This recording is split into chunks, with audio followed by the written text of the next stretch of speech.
Bienvenue dans votre rendez-vous éco.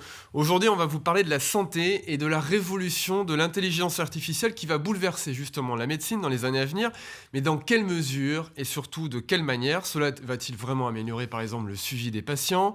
Qu'est-ce que ça va changer en termes d'emploi aussi pour les professionnels de santé? Est-ce qu'ils vont être remplacés en partie par des robots? On va discuter de tous ces sujets justement avec Jérôme Leleu, qui est le président de French Tech Bordeaux et qui est le patron d'une société dans l'e-santé qui s'appelle Sim4Health, et le docteur Patrick Dehelle, qui est le vice-doyen de la faculté de médecine de Bordeaux et conseiller médical à la direction générale de l'Agence régionale de santé. Alors première question justement, expliquez-nous comment cette révolution numérique va impacter la santé et la manière dont nous, patients, nous allons être traités demain. Déjà, il faut bien imaginer que le numérique est omniprésent dans le monde de la santé dès à présent. L'imagerie en est fortement équipée, beaucoup d'examens complémentaires passent par le numérique, même les dossiers médicaux sont numérisés. Donc il y a différents types de sujets, comme aussi par exemple l'appareillage pour les personnes handicapées, qui repose beaucoup sur le numérique. Donc voilà, le numérique en soi est déjà très présent et va continuer à se développer. L'intelligence artificielle, c'est un sujet un peu différent.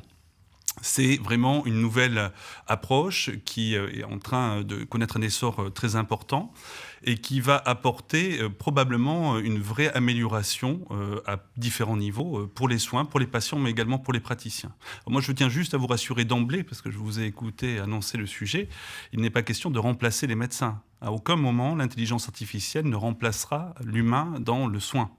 Non, mais ça veut dire que par exemple sur des radios, peut-être que demain on pourra faire des radios chez le médecin généraliste, que la machine, entre guillemets, donc le robot va pouvoir analyser de manière un peu pointue justement ces radios, et que ça va permettre aussi de désengorger une partie de l'attente qu'on peut avoir dans les hôpitaux pour des radios que nous, on a à faire en tant que patients. Oui, on peut imaginer qu'il y aura de toute façon une modification, on va dire, de l'activité médicale ou paramédicale avec l'avènement de l'intelligence artificielle.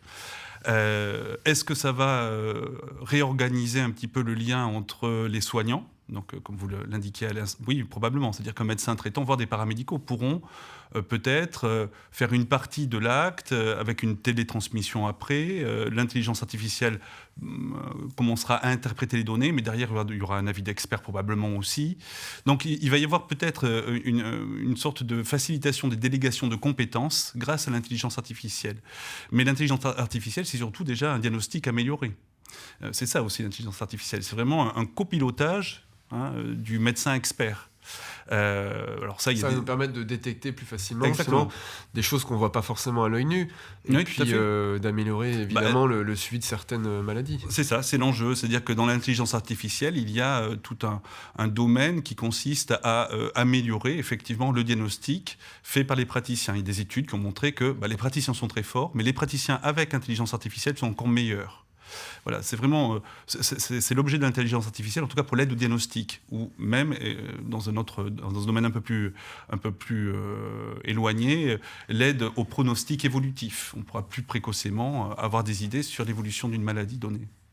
Jérôme Leleu, vous êtes justement dans le numérique et dans l'e-santé. Vous travaillez sur des plateformes digitales qui permettent de mieux former justement les praticiens. Quels sont vos axes de développement? Qu'est-ce que vous préparez en termes de formation justement pour améliorer la formation des professionnels de santé?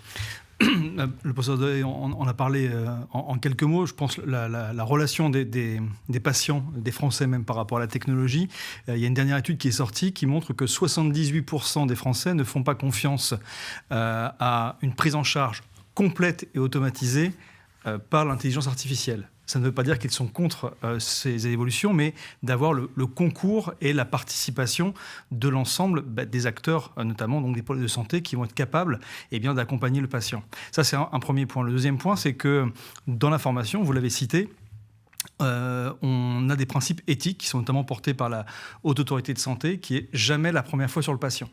Et c'est vrai qu'on fait souvent l'analogie entre le domaine, par exemple, de l'aéronautique, où vous avez des pilotes de ligne qui apprennent à piloter des avions, donc dans des maquettes, dans des simulateurs, avant de prendre un avion réel. Eh bien, c'est pareil. Alors, bien sûr, il y a toujours une première fois sur le patient, mais l'objectif, c'est de pouvoir donner ces outils numériques qui vont permettre de former, notamment en formation initiale, par les outils numériques, donc par les ordinateurs, par les tablettes, mais également aussi maintenant par la réalité virtuelle, donc les casques immersifs, qui vont permettre d'avoir une meilleure immersion et bien sûr de retenir plus facilement les contenus pédagogiques qui sont fournis par les professeurs. Alors ça peut faire peur aussi parfois aux patients qui se disent j'espère que moi demain les médecins vont pas être formés uniquement de manière virtuelle et que on sera pas trop sur une formation à distance. On a besoin, c'est un métier humain, on a besoin de contact, bien de sûr. Toucher.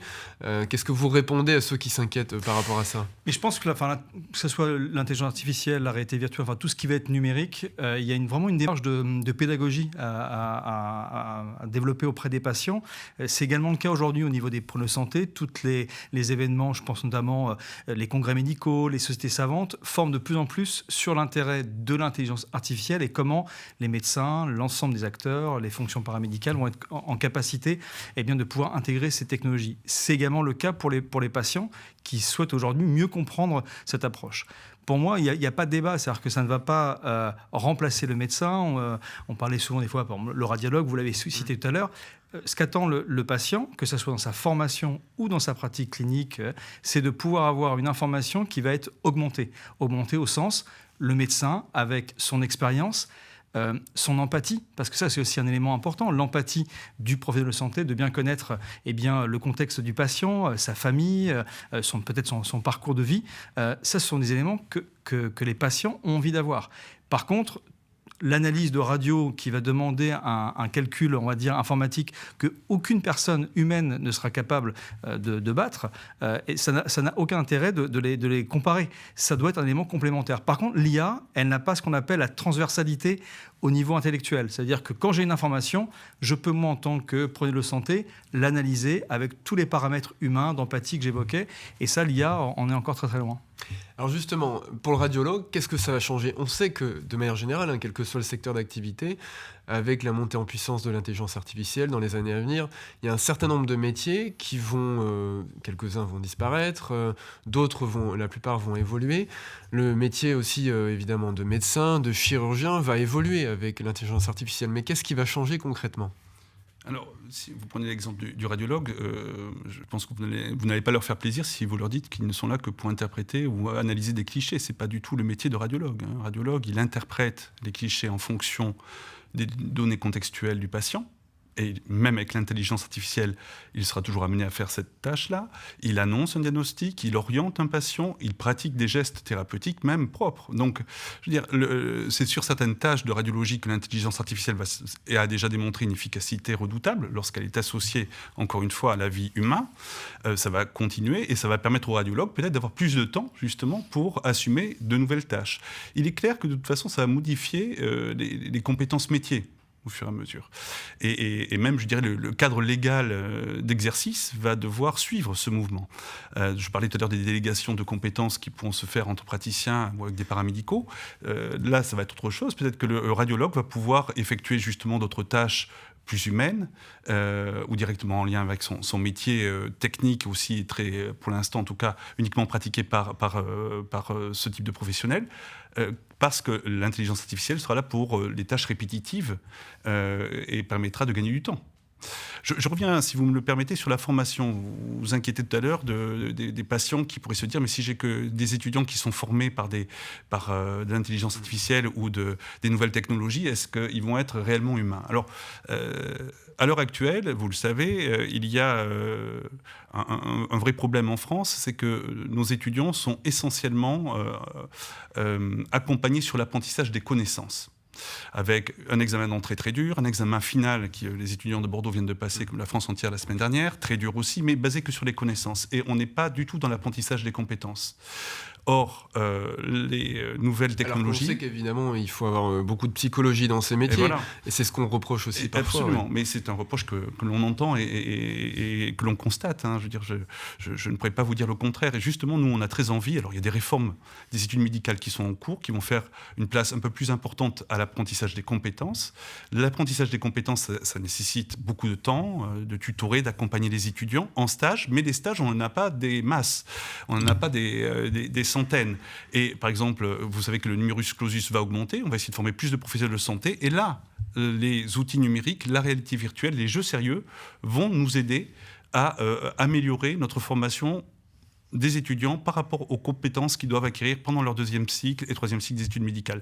C'est un outil qui va nous aider justement sur des sujets qui peuvent paraître comme ça très humains, mais ils vont nous aider là-dessus. L'empathie, comme en parlait M. Leleu il y a quelques instants, notamment, il y a des programmes qui nous permettent de développer cela, de repérer des étudiants qui ont des difficultés par rapport à la communication avec un patient, et on sait maintenant, avec ces outils-là, les utiliser pour améliorer ce champ de compétences. Sur quoi vous accentuez justement aujourd'hui en tant qu'enseignant, justement, sur quoi vous mettez l'accent dans la formation des médecins? Sur les compétences. J'y reviens. Je veux dire, les connaissances, justement, au niveau national, il a été décidé de réduire un petit peu le volume de connaissances à administrer aux étudiants, et donc pour eux à apprendre au cours du 2e cycle, pour retravailler cette relation très importante, très individuelle avec le patient. Ça, c'est vraiment l'aspect fondamental maintenant de l'apprentissage que l'on veut mettre en avant. Comment annoncer une mauvaise nouvelle, comment accompagner un patient dans un parcours de soins, comment être à ses côtés, justement dans un monde de plus en plus technique et numérique. Justement, la place du numérique va nous permettre à nous, formateurs, de remettre l'accent sur des compétences fondamentales du métier de médecin. Et d'avoir plus de temps avec le patient. Paramédicales, pardon. Et d'avoir plus de temps, du coup, avec le patient, justement, d'être plus à son écoute. Absolument. Et le numérique, c'est aussi une autre façon, en fait, d'abord, parce qu'il y a toujours un volet un peu technologique, mais c'est aussi une autre façon de concevoir même des applications, une façon, on parle souvent du patient qui est acteur, et donc le mettre au cœur du dispositif. En termes de formation, dans le cas de Sim4Health, on a lancé un projet, par exemple, avec 27 instituts de soins infirmiers, donc, qui sont donc basés en Nouvelle-Aquitaine, et qui ont décidé, en fait, de pouvoir développer des outils de formation sur les compétences, comme l'évoque le professeur Dehaille, mais en termes de co-conception. Donc, ce n'est pas un éditeur logiciel comme Sim4Health qui propose une solution. Il est bien imaginé avec ceux qui forment, ceux qui enseignent et ceux aussi qui pratiquent. Et ça, le numérique, je pense que ce n'est pas déshumaniser la relation. Au contraire, ça doit être un outil qui doit permettre de rassembler, entre guillemets, les volontés, les énergies pour développer de nouvelles approches. Alors, est-ce que justement on peut imaginer demain d'avoir une visioconférence, une consultation comme ça à distance avec un spécialiste sur une problématique extrêmement précise, qui peut être par exemple à Los Angeles alors qu'on est à Bordeaux? C'est déjà le cas. Oui.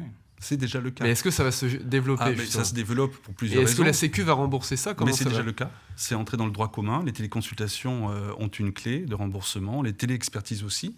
Donc, c'est plus de l'expérimentation. La télémédecine est rentrée dans le droit commun. L'Agence régionale de santé a beaucoup appuyé son développement et son déploiement au niveau régional. Il y a beaucoup de services qui s'en servent déjà. Le CHU de Bordeaux a développé, en tant que centre expert, des relations avec des établissements. Le centre hospitalier universitaire de Bordeaux. Oui, absolument. Puis d'autres établissements privés aussi. Donc ça, c'est pas du tout quelque chose d'extraordinaire. On a des téléconférences, on appelle ça même le télémentorat, donc la formation à distance, et on le fait avec des universités nord-américaines.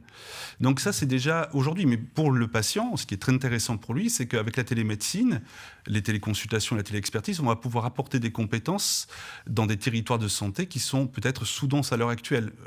On peut imaginer que ces nouvelles technologies, c'est ça le point important, permettent de lutter contre les déserts médicaux. En tout cas, ce sera un outil très utile pour lutter contre les déserts médicaux, effectivement. Jérôme Leleu, est-ce que justement la société est prête à ça? Je sais que par exemple il y a une société basse qui travaille sur le robot compagnon pour maintenir mieux les personnes âgées justement à leur domicile. Est-ce qu'on peut imaginer demain d'avoir des robots à son domicile quand on est une personne âgée? Est-ce que la société est prête à ça? Avec tout un tas de capteurs qu'on a sur soi pour vérifier dans quel état on est. Je pense que c'est un peu comme vous évoquez l'intelligence artificielle, que ce soit la robotique. Dès l'instant où ces technologies vont apporter vraiment un soutien aux patients un intérêt. Vous parlez peut-être des t-shirts connectés, notamment pour les personnes qui ont des lombalgies chroniques. Ça leur permet en fait de pouvoir mieux reprendre leur activité. Dès l'instant où il y a un intérêt, on parle souvent aussi par exemple, des GAFA, donc les fameux Google, Facebook. Est-ce qu'ils vont vraiment disrupter la santé? Est-ce que ça va être problématique? Dès l'instant où ça peut apporter un élément intéressant pour le patient, forcément, ça va être accepté. Si par contre c'est imposé, et c'est pour ça que je parlais de co-conception tout à l'heure, il faut vraiment l'imaginer avec les patients, avec les problèmes de santé, avec l'ensemble des acteurs pour permettre ce type d'adaptation. Il y a quelques années, des Google ont essayé d'y aller tout seuls, ils ne sont pas arrivés. Donc je pense que c'est important de montrer l'intérêt pour les patients. Un dernier mot, rapidement, professeur. Non, je voulais compléter, juste pour dire quand même que oui, ces outils connectés qu'on va mettre sur les patients, ça peut avoir un intérêt, mais il faut quand même qu'ils fassent au préalable la démonstration de leur validité et de leur efficacité. Ce n'est pas tout le temps le cas, et ça pose un problème après, effectivement, d'acceptation globalement. Voilà, donc ça existe pour plein de domaines, mais là, il faut vraiment travailler avec les sociétés, effectivement, pour valider scientifiquement l'intérêt de tel ou tel outil pour mesurer. Comme c'est fait en formation également. Comme c'est fait en formation également. Merci à tous les deux pour votre expertise complémentaire. Et à très vite sur TV7.